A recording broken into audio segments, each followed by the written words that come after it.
J'ai fondé une association il y a un petit peu plus d'un an maintenant, qui s'appelle Smile for Future avec, l'ambition d'accompagner les entreprises dans leur transition éco-responsable au travers notamment de 3 piliers, d'action. Un premier pilier sur la sensibilisation aux enjeux climatiques et énergétiques, donc c'est un petit peu le cœur de ce qu'on fait, ce matin ensemble.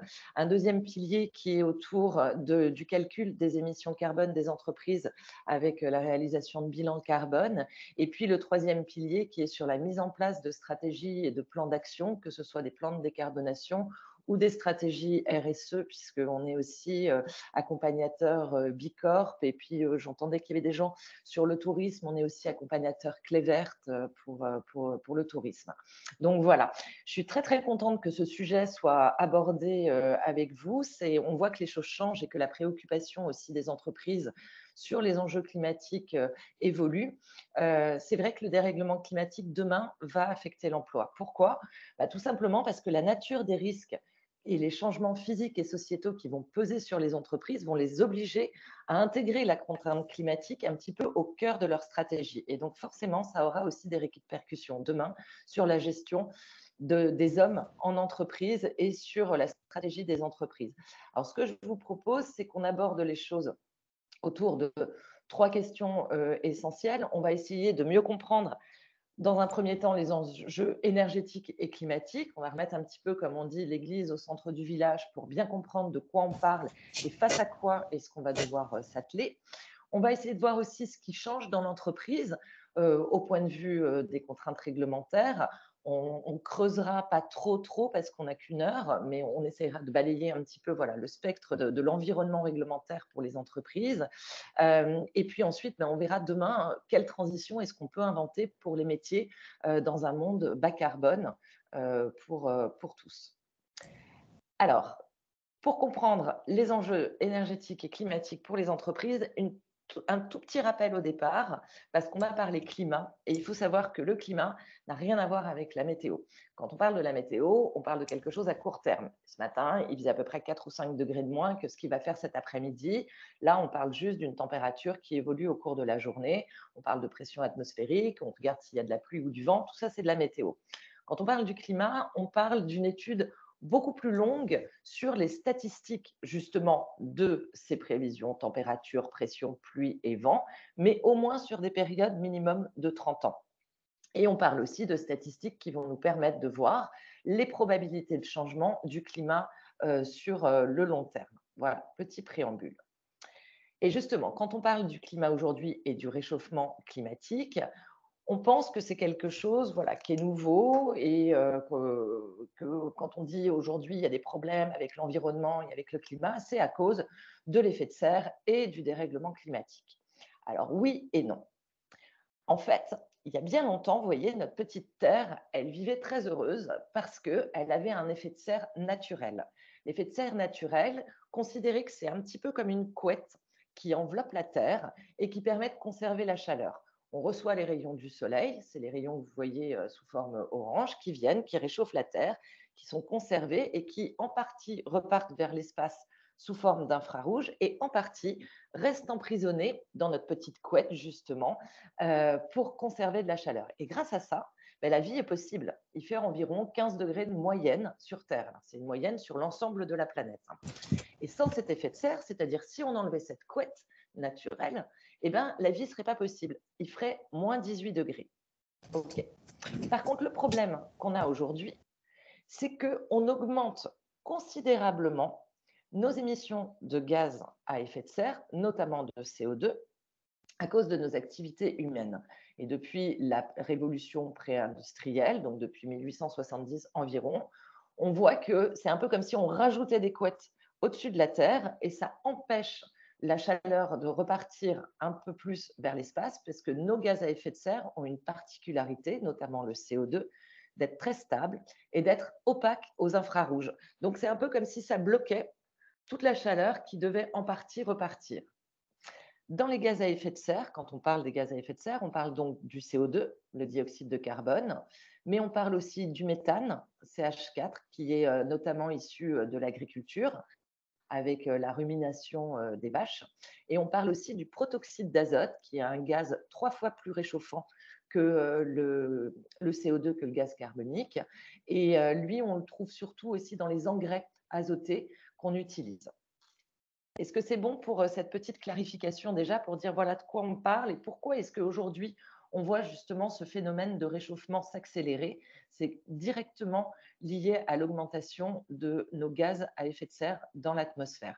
Comment on le sait? Ben, ça a été étudié notamment par pas mal de scientifiques et par les rapports sur lesquels on se base nous aujourd'hui pour vous donner des chiffres, qui sont les rapports du GIEC.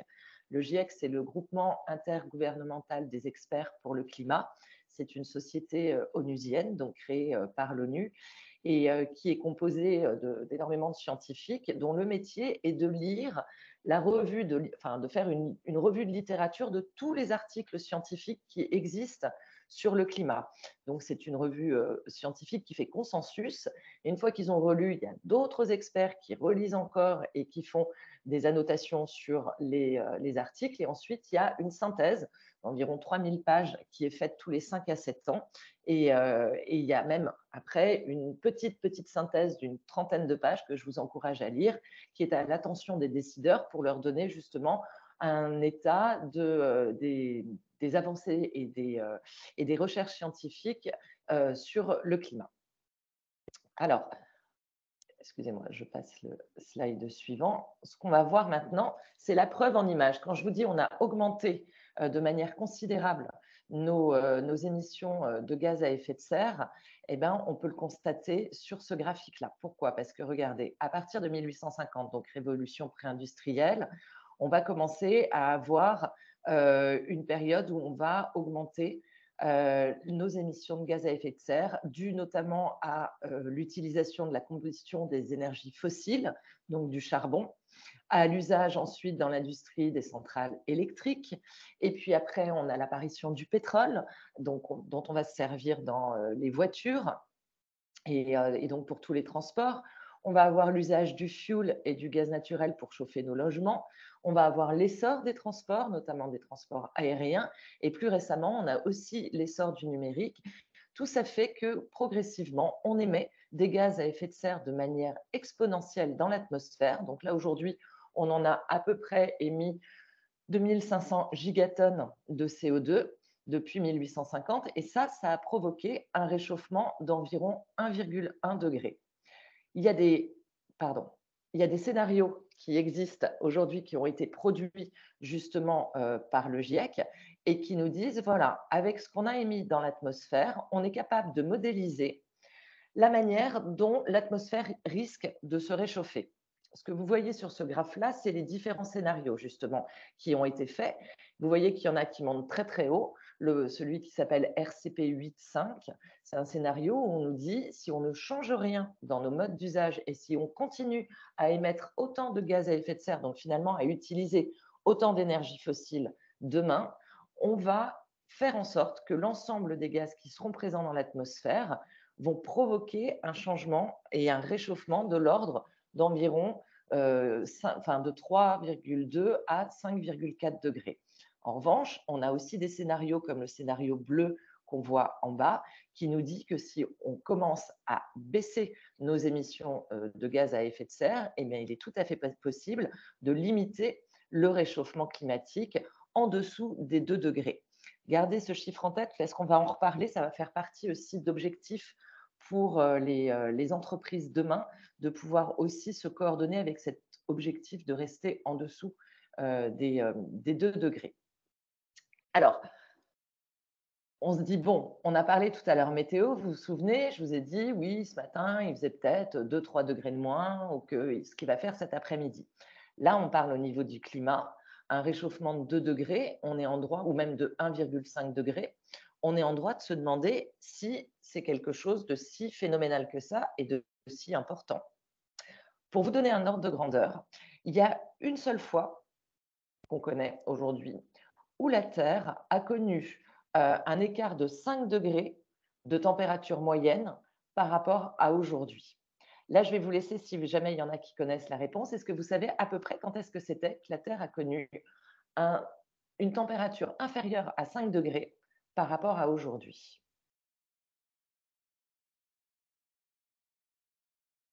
Personne se lance? Allez, je vous donne la réponse alors. La dernière fois que c'est arrivé, c'était il y a 20 000 ans et c'était la période glaciaire et on avait 5 degrés de moins. Vous voyez la carte qui est sur la gauche, on a tout le nord de l'Europe qui est sous une calotte de glace, 3 kilomètres de glace. Le niveau des mers était environ 120 mètres plus bas, puisque forcément tout était gelé. Et vous voyez qu'il a fallu à peu près 20 000 ans pour changer de climat et avoir une température qui a évolué à la hausse de 5 degrés. Là, aujourd'hui, sur la carte de droite, vous voyez le climat qu'on a actuellement, qui est un climat qui nous permet d'être sédentaire, qui est un climat qui nous permet de vivre, de cultiver, etc. Le problème, c'est que là, depuis 200 ans, avec nos émissions de gaz à effet de serre, on est en train de provoquer un réchauffement qui peut aller aussi jusqu'à 5 degrés. Donc, on est en train de vivre une expérience un petit peu en direct live qui n'est jamais arrivée, d'avoir un une accélération aussi forte du changement et de la température moyenne sur Terre. Donc on peut retenir là que à la fois l'effet de serre, c'est quelque chose de naturel et c'est bien, ça permet la vie. C'est l'effet de serre additionnel qui est lié à notre consommation exponentielle d'énergie fossile, donc gaz, charbon et pétrole, qui provoque des émissions supplémentaires, donc un effet de serre additionnel dans l'atmosphère. Et cet effet de serre additionnel conserve une chaleur trop importante et fait que le réchauffement climatique s'accélère. Et on ne sait pas si on est capable de s'adapter en si peu de temps. C'est vraiment le pas de temps qui pose le problème. Ce n'est pas le fait de prendre spécialement 5 degrés de plus, c'est le pas de temps. Parce qu'en 200 ans, c'est peut-être trop important et trop rapide pour que tout le monde puisse s'acclimater.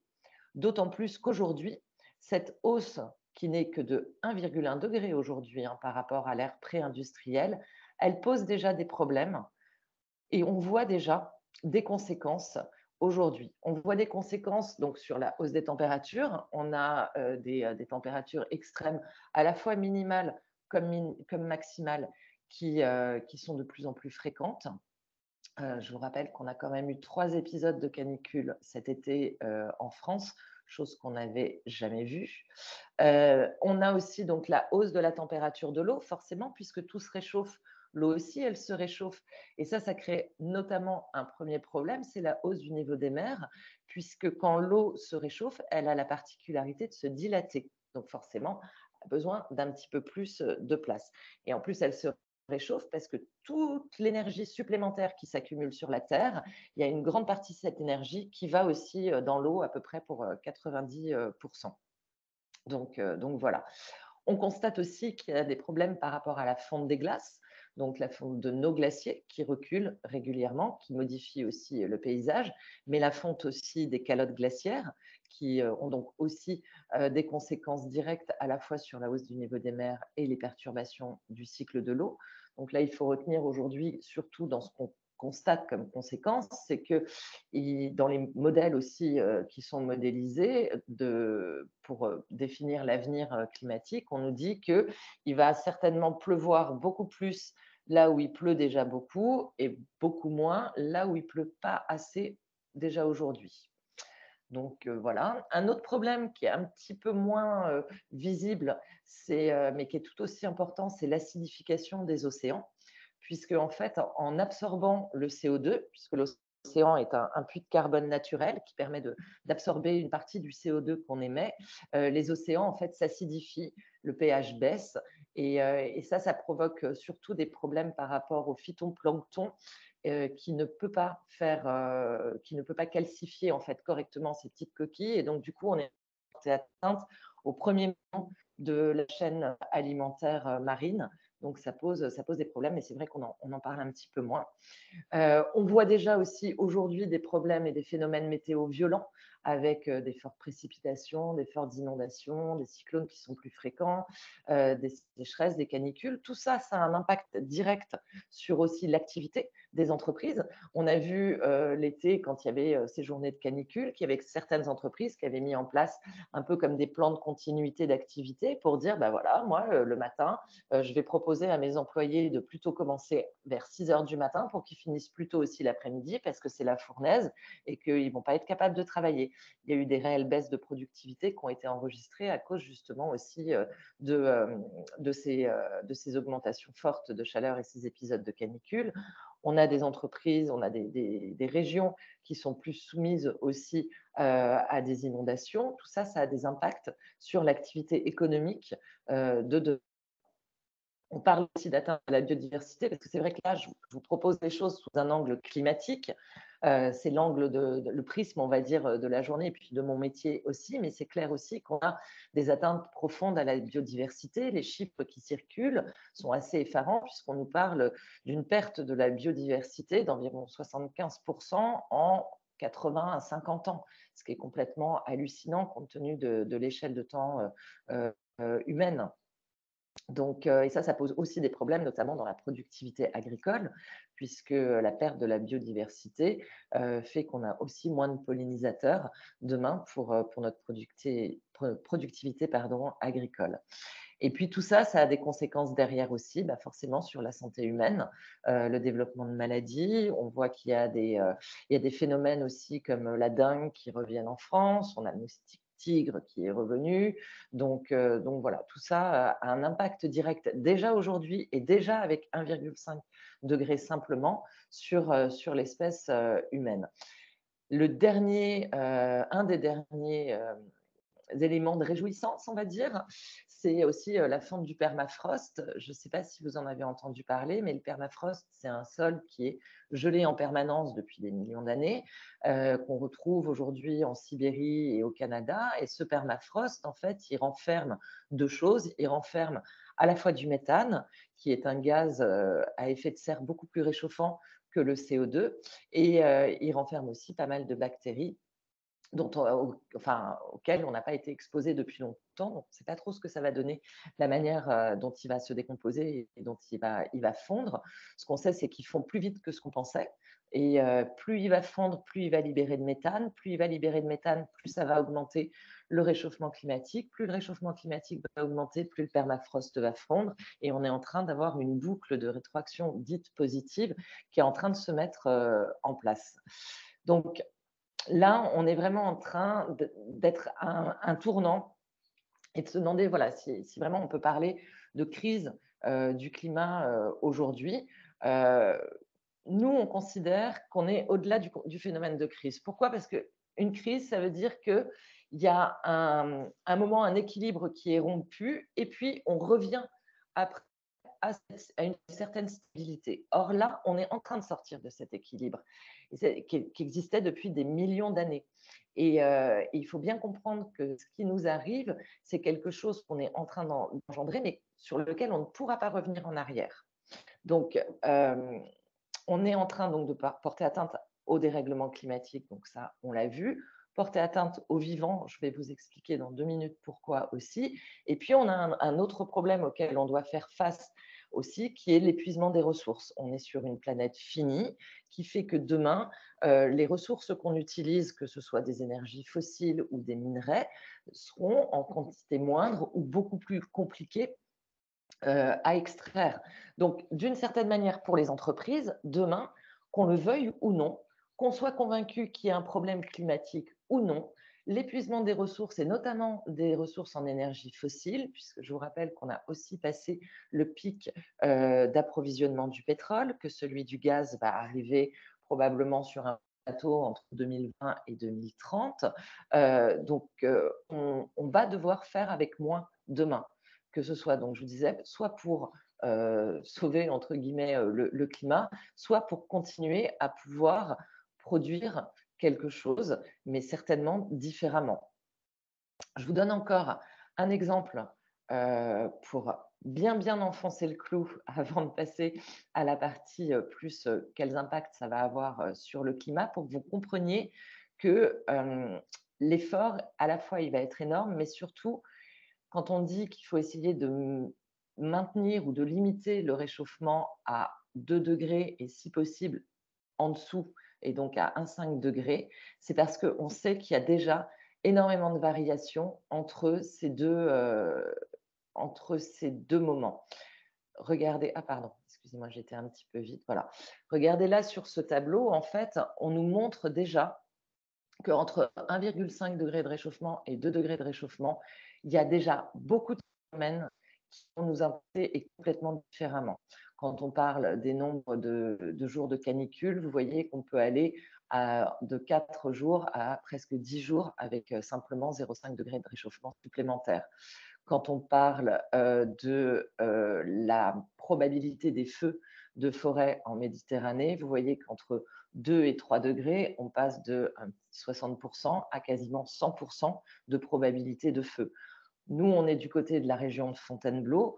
Dans les modèles climatiques qui existent, on nous annonce qu'à horizon 2050, on peut avoir une probabilité d'avoir les mêmes types d'incendies de forêt que dans le sud d'à peu près 80%. On nous annonce qu'à 2 degrés, il y a près de 70% des arbres de la forêt de Fontainebleau qui ne pourront pas résister, soit de stress hydrique, soit parce qu'ils ne pourront pas s'adapter. Donc on va avoir devant nous des changements qui vont de toute manière impacter notre environnement de manière globale et donc impacter aussi la manière dont on va pouvoir, d'une certaine manière, vivre et travailler sur Terre. Une autre manière de vous dire ça, et après j'essaye d'arrêter d'être complètement pessimiste, c'est de vous montrer que voilà, degré de réchauffement, vous voyez déjà qu'on a une partie des zones que vous voyez en jaune là, qui ne sont pas habitables pour l'homme. C'est-à-dire qui fait à peu près plus de 20 jours par an, une température moyenne qui ne permet pas à l'homme de survivre. Il fait ou trop chaud ou trop humide et donc du coup, la vie n'est plus possible à peu près 20 jours par an, déjà rien qu'à 1 degré. Donc on est sur les zones, vous voyez, de la Malaisie, de l'Indonésie, sur les littoraux africains, le Cambodge, le Vietnam, où là, vraiment, ça va plus être habitable toute l'année. Heu, Si on passe, alors, hop, à 2,7 degrés par exemple, qui est le scénario vers lequel on se dirige pour l'instant, vous voyez que là, on passe carrément à 12 mois sur 12 pour ces zones-là, puisqu'elles sont en rouge, où on ne pourra pas vivre. Donc on parle quand même à peu près de 10 de l'humanité, ouais, c'est à peu près 800 millions de personnes qui vont donc certainement vouloir se déplacer parce qu'à un moment, si sur terre, il y a des endroits qui sont plus habitables, ils vont plutôt vouloir migrer et aller, en Europe. Donc l'ONU estime qu'on pourrait avoir un potentiel, d'à peu près 60 fois plus de migrants qui pourraient rentrer en Europe dans les 10 ans, qui peuvent arriver. Ça risque aussi d'avoir un impact sur, nos activités, économiques demain. Donc, vous voyez que la situation n'est pas hyper réjouissante, on est quand même sur quelque chose de très impactant et que, en plus, l'année 2021 a été l'année où on a émis le plus d'émissions de CO2. Alors probablement à cause de la reprise post-Covid, mais le fait est qu'aujourd'hui, si on veut limiter le réchauffement climatique, on a une sorte de budget carbone à ne pas dépasser. Euh, c'est donc les modèles du GIEC qui nous le disent, puisqu'ils sont tout à fait capables de savoir avec un nombre défini de particules de CO2 ou équivalent dans l'atmosphère, de combien est-ce que le réchauffement climatique va pouvoir augmenter. Donc là, on est à peu près à 2390 gigatonnes de CO2 dans l'atmosphère. Si on doit limiter le réchauffement climatique demain en dessous des 2 degrés, on ne doit pas dépasser les 3000. Donc, du coup, ça veut dire qu'il nous reste à peu près un budget carbone de 300 gigatonnes d'ici la fin du siècle, en sachant que chaque année, pour l'instant, on en émet à peu près 40. Donc, je vous laisse faire une petite règle de 3. Si demain, on ne modifie pas nos activités économiques et la manière dont on est dépendant, notamment aux énergies fossiles et donc dont on émet du CO2, eh bien, en à peine 10 ans, on va exploser notre budget carbone.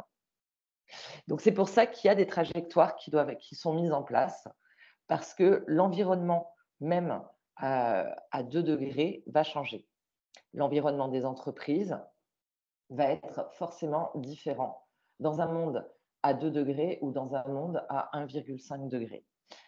Ce qu'il faut savoir maintenant, c'est voilà, jusqu'où on est capable de s'adapter et de s'acclimater si notre territoire change. Donc, vous voyez, l'entreprise, demain, elle va devoir faire face aussi à un environnement, donc que ce soit l'État et les collectivités, jusqu'à quand est-ce que l'État va pouvoir, va décider d'aider ou pas telle ou telle mise en place. Est-ce que c'est supportable? Est-ce que les territoires tiendront avec un réchauffement qui dépasse 1,5 degré? Est-ce que les investisseurs continueront de cautionner telle ou telle activité? On sait qu'il y a aussi les primes d'assurance, notamment, qui ont pas mal augmenté sur les risques climatiques. Donc, jusqu'où le seuil des investisseurs va-t-il être pour pouvoir suivre ou non le réchauffement climatique? On sait que les consommateurs vont aussi probablement demain émettre aussi leur voix et dire bon ben voilà, moi cette activité-là, j'en veux plus parce qu'elle émet trop de carbone et donc ils vont se tourner vers certainement d'autres produits ou d'autres activités. C'est valable aussi en interne pour tout ce qui va concerner aussi la recherche de sens des salariés. On a vu des phénomènes comme les grandes démissions, alors certes peut-être post-Covid aussi, mais quand même dans les entreprises. On voit aussi le phénomène des bifurcateurs, c'est-à-dire tous ces jeunes diplômés de grandes écoles qui décident de ne pas continuer dans cette voie-là, de ne pas aller travailler dans les grandes entreprises qui avant les sourçaient pour pouvoir, parce qu'ils refusent euh, de, euh, de s'engager dans des métiers pour lesquels ils considèrent que les choses seront trop émissives en CO2 et n'iront pas dans le bon sens par rapport à la préservation de l'habitabilité de notre planète. Alors, la bonne nouvelle, c'est qu'il y a quand même des solutions qui sont devant nous, puisqu'on a les États qui sont quand même qui se sont accordés, notamment autour de l'accord de Paris, pour définir des trajectoires et nous dire comment est-ce que demain on peut apprendre progressivement à gérer notre budget carbone. Et tout ça, c'est une histoire pour les entreprises de transition. La transition bas carbone, il faut vraiment considérer que c'est un chemin qu'on doit prendre, mais qu'on doit prendre collectivement pour pouvoir justement vivre dans une société dite décarbonée. Donc, il va falloir, dans les activités des entreprises, fortement et surtout durablement réduire leurs émissions de gaz à effet de serre pour atténuer le changement climatique notamment, mais aussi, comme je vous le disais, qu'on le veuille ou non, parce que les ressources vont être moindres. Et donc, on va regarder maintenant comment est-ce que les entreprises vont avoir un rôle décisif et comment est-ce qu'elles peuvent participer à cet effort collectif qu'on attend d'elles et ce que ça va donner comme transformation majeure. Si vous voulez, je fais une demi-pause s'il y a des personnes qui ont des questions.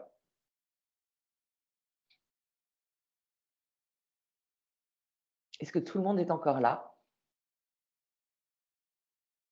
Oui, oui, tout le Oui, monde est bien là. Demi-pause. oui, demi-pause. J'aime beaucoup la demi-pause.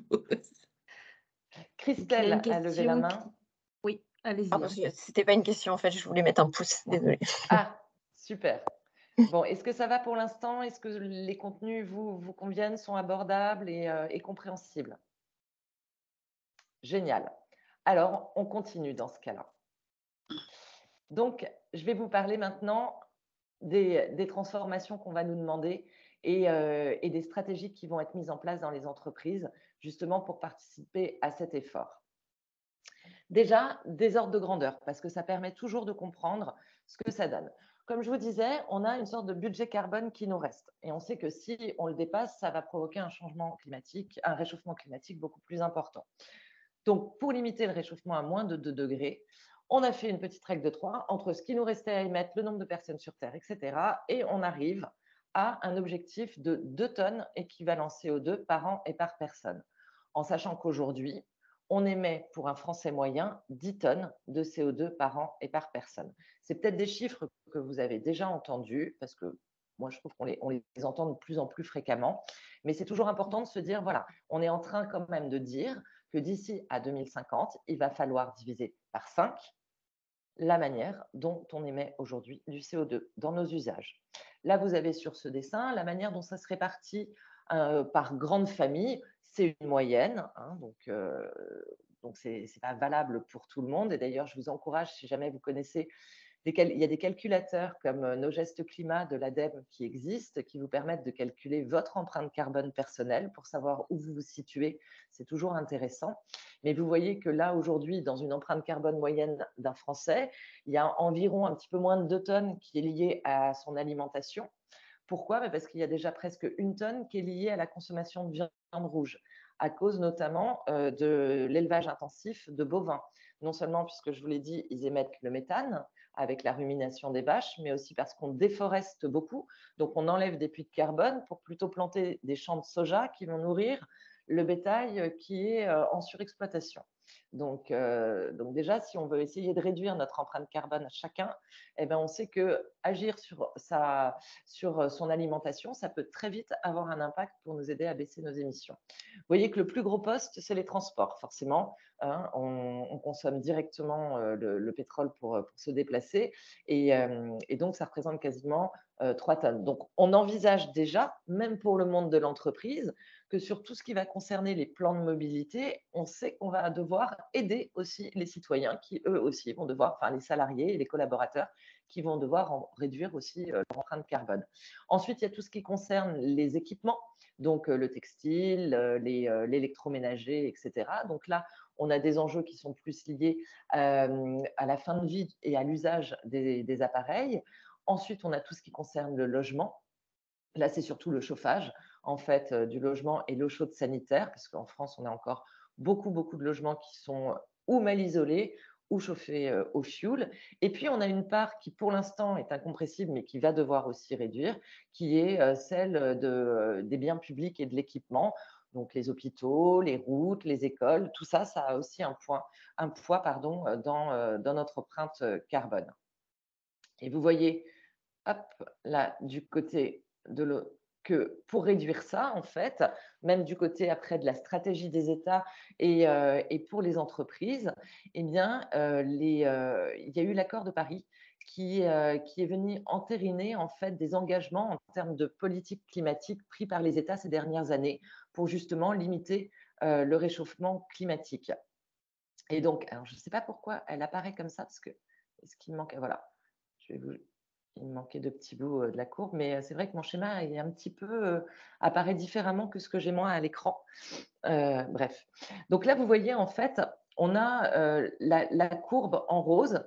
C'est la courbe qu'il faudrait prendre si jamais on voulait limiter le réchauffement climatique en dessous des 2 degrés d'ici à 2100. Donc dans un monde qui se dirigerait vers une élévation de température, voilà, inférieure à 2 degrés. Et puis la courbe en bleu, c'est si on ne change pas grand-chose et donc on respecte juste les engagements qui ont été pris jusqu'à présent. Et dans ce cas-là, on peut se diriger vers une courbe où on est entre 2,5 et 4 degrés. Vous voyez qu'on est bien au-delà de ce qui a été défini comme zone de sûreté par l'accord de Paris. Et donc, si jamais, en plus, on ne change pas assez rapidement nos manières de consommer et de produire, on sait qu'on peut aussi s'exposer à des phénomènes d'emballement irrémédiables qu'on ne connaît pas aujourd'hui, puisque les choses s'accélèrent un petit peu plus chaque année. Et plus on prend un degré, plus ça va s'accélérer vite. Mais par contre, comme je vous disais, c'est une expérience un petit peu en live qu'on est en train de vivre. Ça n'est jamais arrivé. Donc, on ne sait pas avec quel type d'accélération est-ce qu'on va le vivre.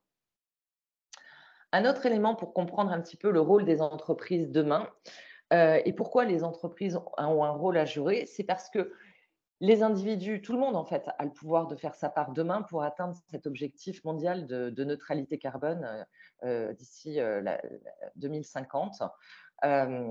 Et donc, il y a une étude qui a été faite par un cabinet qui s'appelle Carbone 4, qui s'appelle Faire sa part, et qui nous montre que si on adopte un comportement vertueux, donc individuellement, on peut réduire déjà notre empreinte carbone d'à peu près 25%. Je vous rappelle que nous, pour atteindre la neutralité carbone en France, il faut qu'on baisse nos émissions de 80%. Donc, ce n'est pas tout à fait les mêmes proportions. Et en fait, l'autre part, eh ben, elle est aussi liée pour beaucoup à tout ce qui va être entreprise et tout ce qui va être aussi collectivité. Donc, il y a des trajectoires qui ont été définies, notamment par rapport à la stratégie nationale bas carbone de la France, qui découle directement des accords de Paris et qui nous donne des pistes à suivre pour pouvoir demain baisser nos émissions dans les entreprises. Par exemple, arrêter d'utiliser des véhicules thermiques. Il y a une loi qui est passée qui dit que dès 2035, il n'y en aura plus. Et il y a une loi aussi qui nous dit que, c'est une recommandation plutôt de l'Agence internationale de l'énergie qui nous dit qu'il faudrait arrêter aussi les nouveaux forages d'énergie fossile. Donc, on voit bien que demain, les entreprises ont un rôle important à jouer et qu'elles ont aussi un rôle pour aider les citoyens et les consommateurs à évoluer dans leurs pratiques et baisser aussi leurs émissions carbone. Un petit rappel sur le contexte réglementaire, puisqu'on voit que les choses évoluent depuis pas mal d'années sur les sujets climatiques. Donc 2015, on avait les accords de Paris, on a le plan climat après qui est arrivé, qui rend justement irréversible la mise en œuvre des accords de Paris. On a la loi Elan qui est arrivée pour les entreprises avec le décret tertiaire, je vous en parle juste après, pour ceux qui ne connaissent pas, qui est arrivé en 2018. Et ensuite, on a la deuxième édition de la stratégie nationale bas carbone qui est arrivée en 2020 et de nouvelles contraintes aussi qui arrivent chaque année pour les entreprises, contraintes donc on va balayer maintenant. Alors, je vous parlais du décret tertiaire qui est un décret qui a été mis en application. Normalement, ça devait être 2021, mais ça a été reculé, donc c'est 2022. Et donc, ce décret-là, il impose en fait pour tous les bâtiments ou locaux d'activité à usage tertiaire d'une surface d'exploitation supérieure ou égale à 1000 mètres carrés de réduire ses consommations énergétiques. Donc, il faut les déclarer déjà sur une plateforme qui s'appelle Opera, qui est une plateforme de l'ADEME. Mais vous voyez que le décret tertiaire, il impose une réduction quand même assez importante des émissions, des consommations énergétiques, puisqu'il nous demande de baisser nos consommations énergétiques de 40% en 2030, de 50% en 2040 et de 60% en 2050. C'est demain, hein, donc c'est vrai qu'il faut s'y atteler et on voit bien que la loi se renforce au fur et à mesure pour pousser les entreprises à progressivement baisser leur consommation d'énergie et décarboner leurs activités. Il y a l'obligation aussi de réaliser un bilan carbone pour les entreprises. Alors ça, c'est pour les personnes morales privées de plus de 500 salariés ou les collectivités aussi de plus de 50 000 habitants, à peu près tous les 4 ans. Ce qui est nouveau, c'est qu'avant, on faisait dans le bilan carbone que le scope 1 et 2. Je vais vous expliquer dans 2 minutes ce que sont les scopes. Depuis 2023, il y a une obligation aussi de réaliser son scope numéro 3. Alors, dans le détail sur le bilan carbone, on ouvre une petite parenthèse pour voir ce que c'est en fait. Donc, c'est une comptabilité carbone des émissions liées à l'activité d'une entreprise, c'est-à-dire qu'on va regarder en amont et en aval de l'activité d'une entreprise toutes les émissions, donc directes ou indirectes, qui sont émises par l'activité de cette organisation. Et ces émissions, on va les ranger en plusieurs familles qu'on appelle des scopes. Donc, on a un premier scope qui va être lié à ces émissions qui sont directement liées à son activité. Si par exemple, elle a une usine et qu'elle utilise du gaz pour faire fonctionner l'énergie de son usine, ce sera dans son scope 1. Si on va calculer aussi ses émissions indirectes qui sont liées à sa consommation d'énergie. Donc là, typiquement, c'est globalement ses achats d'électricité, de chaleur et de froid donc climatisation, puisque là, en fait, ce n'est pas elle qui produit directement l'électricité, elle ne fait que l'utiliser, mais ça rentre dans son scope 2.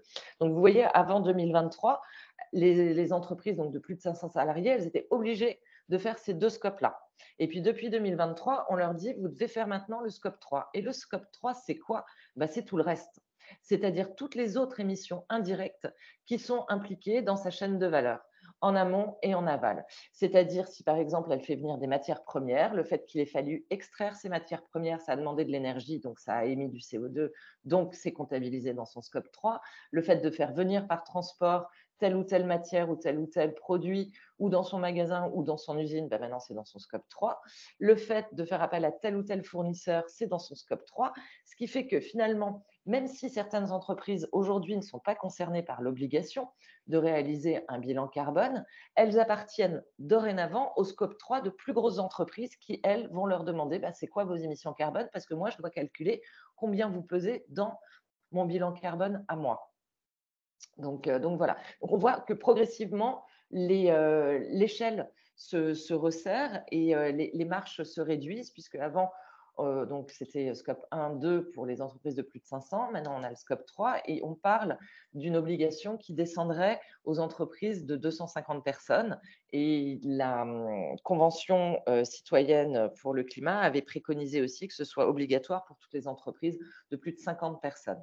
Mais c'est une bonne manière de pouvoir aussi s'aligner justement sur les objectifs climatiques que de connaître là où on en est pour une entreprise dans ses émissions carbone, puisque l'objectif, c'est d'être neutre en carbone à horizon 2050, c'est-à-dire de ne pas émettre plus de carbone à l'échelle mondiale que ce que la Terre est capable d'en absorber aujourd'hui. Mais ça veut dire pour les entreprises aussi diviser par 6 les émissions de gaz à effet de serre par rapport au niveau de 1990. Donc, c'est énorme quand même comme réduction. Alors, on n'est pas tout seul, heureusement. On a des stratégies qui nous sont données par l'État pour nous orienter et nous aider dans tous les secteurs d'activité à connaître quels vont être les objectifs par secteur et comment est-ce qu'on peut progressivement décarboner ces secteurs. Donc, je vous propose maintenant de balayer les grands défis en fait pour les entreprises qui sont liés à la stratégie nationale bas carbone. Donc, on a un premier défi qui est lié à l'empreinte carbone même des entreprises, c'est-à-dire qu'on va demander à l'entreprise de diminuer ses émissions et d'aider aussi les Français à diminuer leurs émissions liées à la consommation des biens et des services. Ça, demain, pour les entreprises, ça veut dire quoi? Ça veut dire qu'il va falloir maîtriser le contenu carbone des produits qu'on fait venir. Donc, peut-être réfléchir à est-ce que je peux avoir des circuits plus courts qui vont me permettre de moins utiliser de transport, puisque le transport est très émissif de CO2. Comment est-ce que je vais faire pour m'approvisionner de moins loin, ou en tout cas différemment, pour limiter mes émissions de gaz à effet de serre? Et puis, ça va être aussi comment est-ce que je vais encourager l'ensemble des acteurs de ma chaîne de valeur, donc à la fois mes fournisseurs et mes clients, à mieux maîtriser ou connaître leur empreinte carbone. Le deuxième défi qui est lié à la stratégie nationale bas carbone, il est plutôt lié à la politique économique de la nation, où là, en fait, l'État demande de réorienter les flux financiers vers la transition écologique et solidaire. Demain, ça se traduit comment vers les entreprises? Ben, ça veut dire qu'il va y avoir une réorientation des subventions et des investissements. Si vous êtes dans un secteur d'activité qui carbone énormément et qui donc participe et concourt de manière active au réchauffement climatique, c'est clair que les flux d'investissement ne seront pas spécialement fléchés vers votre activité. Et on parle aussi de suppression de subventions publiques pour tout ce qui va être dommageable à l'environnement. On a aussi maintenant, dans les appels d'offres ou autres, des demandes pour que les répondants puissent prouver aussi là où ils en sont dans leur stratégie environnementale et de préservation et des ressources et pour limiter l'impact climatique. Le troisième défi qui est dans la stratégie nationale bas carbone est lié à tout ce qui est recherche et innovation, où là, en fait, la stratégie dit qu'il faut développer les innovations techniques, sociales et organisationnelles qui vont contribuer à réduire les émissions de gaz à effet de serre de la France. Donc là, on voit bien que pour les entreprises, il y a forcément aussi certainement des opportunités de création, que ce soit dans l'éco-conception, que ce soit dans la technologie. Alors moi, je ne suis pas une fan du technosolutionnisme. Je pense vu l'ampleur du problème aujourd'hui, les solutions qu'on trouvera, elles seront effectives peut-être beaucoup plus tard, le temps qu'on arrive à les industrialiser et les mettre en forme. Or, c'est aujourd'hui qu'il faut vraiment drastiquement réduire parce que tout ce qu'on émet dans l'atmosphère va y rester et il reste pour près de 10 000 ans. Donc, le CO2 qu'on émet aujourd'hui, on ne va pas réussir à l'enlever demain comme ça d'un coup de baguette magique. Mais par contre, pour les entreprises, il y a forcément des opportunités de création. Je vous donnerai quelques exemples d'entreprises qui se sont transformées dans leur modèle et pour vous montrer que c'est tout à fait possible d'ailleurs. Le quatrième défi, il est lié surtout à l'éducation et à la sensibilisation des citoyens, c'est-à-dire que progressivement, la stratégie nationale nous demande d'entrer vers une culture du bas carbone. Ça, typiquement, demain, pour les entreprises, c'est des opportunités de créer des nouveaux produits et des nouveaux services qui forcément respectent des normes et des labels, et puis d'opter aussi certainement pour une communication différente dans la manière dont on va se positionner vis-à-vis des clients. On parle de beaucoup de sociétés qui vantaient leur neutralité carbone bien avant l'heure. Or, il faut savoir que c'est du pur greenwashing, puisque personne ne peut être neutre en carbone. Le fait même qu'on soit juste présent sur Terre, vivant, habillé ou autre, fait qu'on émet du carbone. Et la neutralité carbone, encore une fois, elle ne se voit qu'à l'échelle planétaire si on est capable d'absorber autant de carbone que ce qu'on émet. Là, on parle de neutralité carbone, mais une entreprise, elle, toute seule, ne peut pas décréter qu'elle est neutre en carbone demain. Par contre, ce qu'on voit, c'est que la société civile pousse aussi les entreprises à adopter des gestes plus vertueux. Et donc ça permet aussi d'avoir des opportunités pour créer de nouveaux produits. On a aussi un défi qui est lié au développement des transports bas carbone, et ça touche aussi directement la mobilité dans les entreprises. Et on voit bien que demain, on va devoir organiser la manière dont on se déplace complètement différemment, pour plein de raisons. Déjà, je vous disais, il y a certains véhicules, ils vont plus pouvoir être vendus. 2035, c'est la fin du thermique. On pousse certes les véhicules électriques, mais encore faut-il qu'il y ait des équipements qui nous permettent d'avoir des recharges à disponibilité, même si ça vient. D'un autre côté, si je dois vous donner un chiffre, ayez en tête qu'aujourd'hui, on est à peu près à 44 millions de véhicules en France. On ne pourra pas construire 44 millions de véhicules électriques pour les remplacer.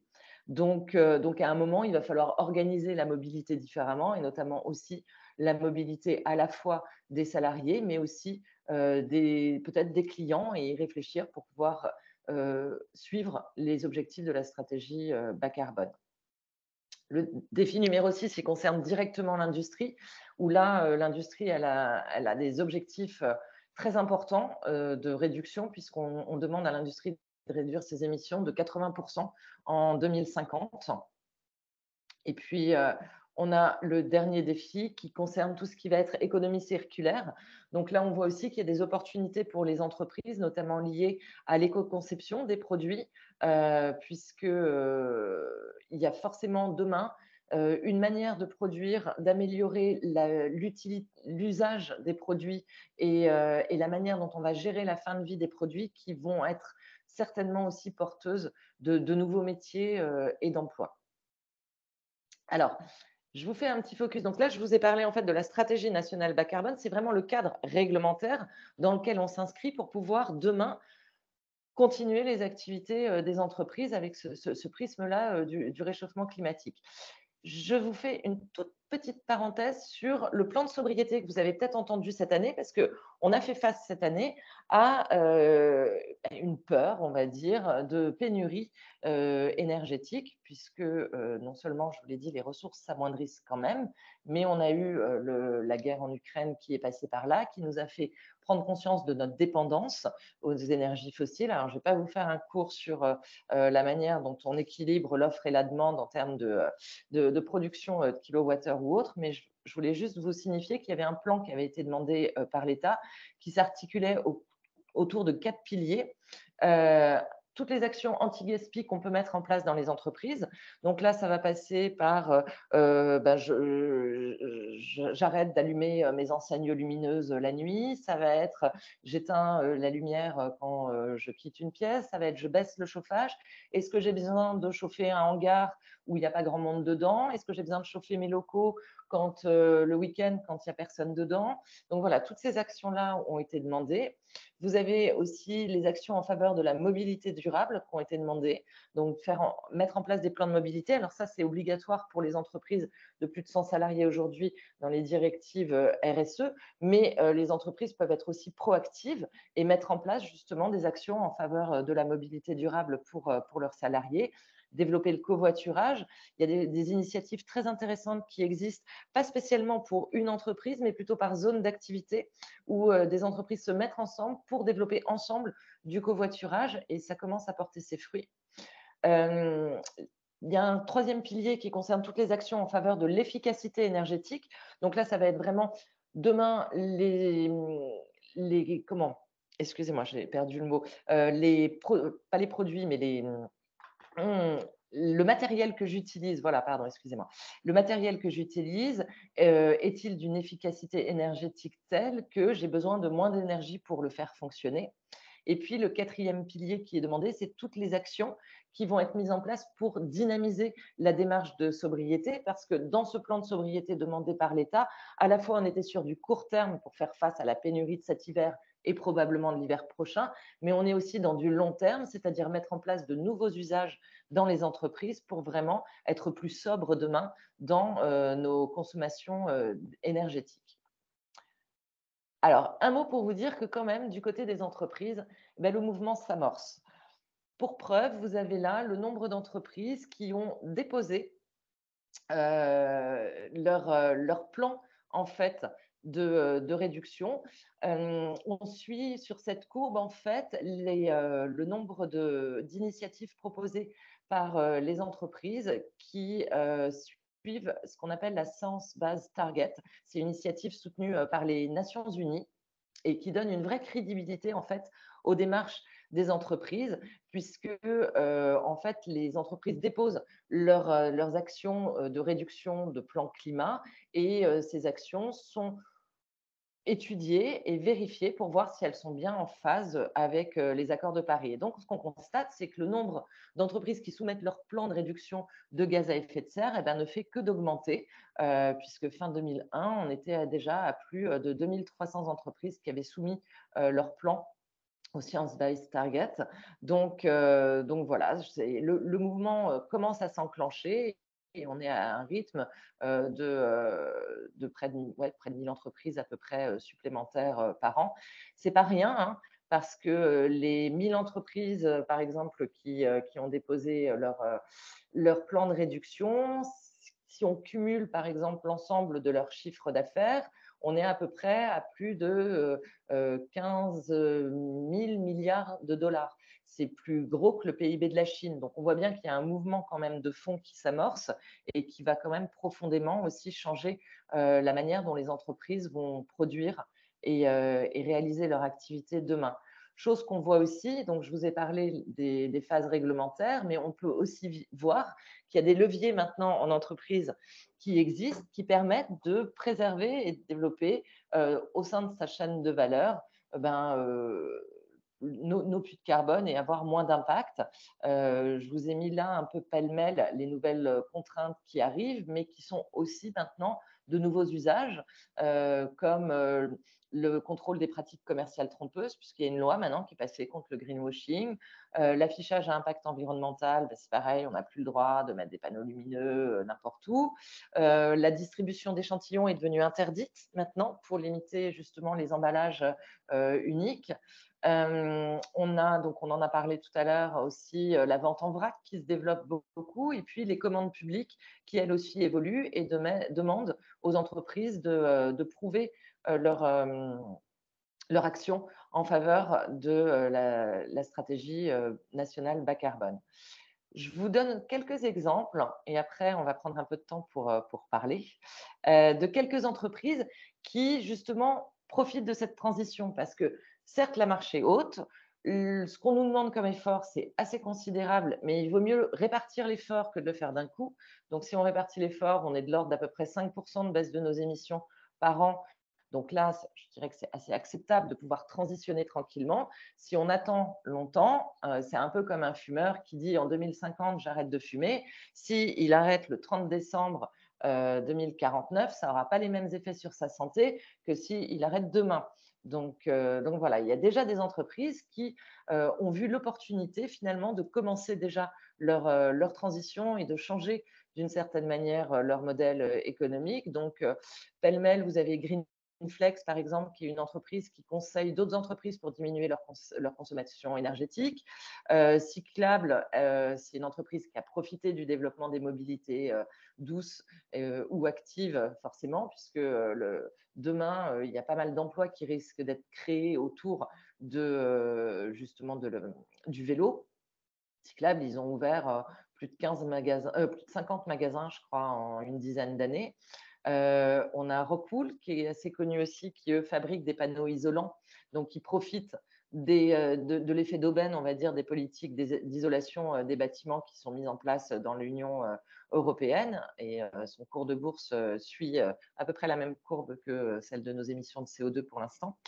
Et puis, on a aussi Saft qui développe des batteries pour les industriels qui permettent de pallier à l'intermittence du solaire. Donc, vous voyez, il y a énormément de nouveaux métiers qui vont se créer demain parce qu'il y en a certainement aussi demain qui ne pourront plus exister. On prend parfois l'exemple d'un garagiste. Si un garagiste, son métier, c'est de vendre et de réparer des voitures thermiques, alors qu'en 2035, on aura cette obligation qui va tomber de ne plus avoir la vente de véhicules thermiques, forcément, à un moment, il va se demander s'il ne peut pas transformer son métier et justement générer de nouveaux usages pour ça. On a, par exemple, un opérateur téléphonique qui vend des téléphones. Si demain, il met en place aussi un service, un SAV, ou s'il met en place une politique de récupération et de retraitement de ces téléphones, ben, il va aussi créer de nouvelles activités et aider aussi le consommateur à être plus vertueux dans ses usages. Et donc, c'est vraiment cette espèce de cycle vertueux qu'il va falloir essayer de trouver demain dans la manière dont les entreprises vont fonctionner pour pouvoir soutenir justement la stratégie de décarbonation. Je vous dis un mot d'un truc qui me tient à cœur, c'est le greenwashing, parce que c'est vrai que les entreprises, elles ont souvent envie de verdir un petit peu leur image. Et c'est vrai qu'il faut faire attention, puisque les bonnes intentions pour dire qu'on est justement neutre en carbone ou autre, bah, c'est pour moi périlleux si on ne peut pas être très factuel et se servir de preuves. Il y a quand même des risques, hein. Je vous ai dit, aujourd'hui, il y a des lois qui sanctionne justement les pratiques frauduleuses pour les entreprises qui s'annoncent neutres en carbone. Il y a un risque aussi fort en interne par rapport à la démotivation des collaborateurs. Quand une entreprise est soumise à la vindicte populaire parce qu'elle a dit elle avait tenu un discours qui n'était pas qu'elle ne pouvait pas prouver ou autre, on voit que les collaborateurs ne sont pas très à l'aise. Et globalement, ils ont plus envie d'aller vers des métiers qui sont plus vertueux que d'aller dans une entreprise qui, justement, polluerait ou carbonerait demain. Je vous rappelle donc que le zéro émission n'existe pas, hein. Même si demain on dit je suis hyper vert et hyper green parce que j'ai une voiture électrique, ben non, la voiture électrique, elle émet quand même du carbone parce que il a fallu la fabriquer et puis il faut produire l'électricité qui va la faire rouler. Donc, il faut vraiment faire attention dans ce qu'on met. Et souvent, on parle de compensation carbone à l'échelle planétaire. Pareil, on n'y est pas encore, hein. Donc voilà, et je vous ai mis pour finir cette superbe pub que je trouve hallucinante d'une pompe à essence où il s'annonce économiser des tonnes de CO2 et donc plus vert que vert, alors que malheureusement, l'activité même de mettre du combustible fossile dans une voiture, c'est exactement ce qu'il faut éviter. Ce que je vous propose, c'est de méditer ensemble cette petite phrase. Ceux qui ont le privilège de savoir ont le devoir d'agir. J'adore cette citation parce que je pense qu'une grande partie de la transition qu'on doit aborder demain dans les entreprises passe notamment par la sensibilisation, par l'information. Et c'est en expliquant ce qu'on doit faire qu'on pourra mieux s'y atteler et mieux s'y préparer. Donc voilà, je vais arrêter le partage d'écran et revenir avec vous. Et je vous propose qu'on fasse un tour de table pour que vous puissiez me dire voilà, comment vous vous sentez après ces révélations. Et Et comment est-ce que vous voyez aborder les choses demain au sein de votre entreprise pour aller sur ce chemin-là?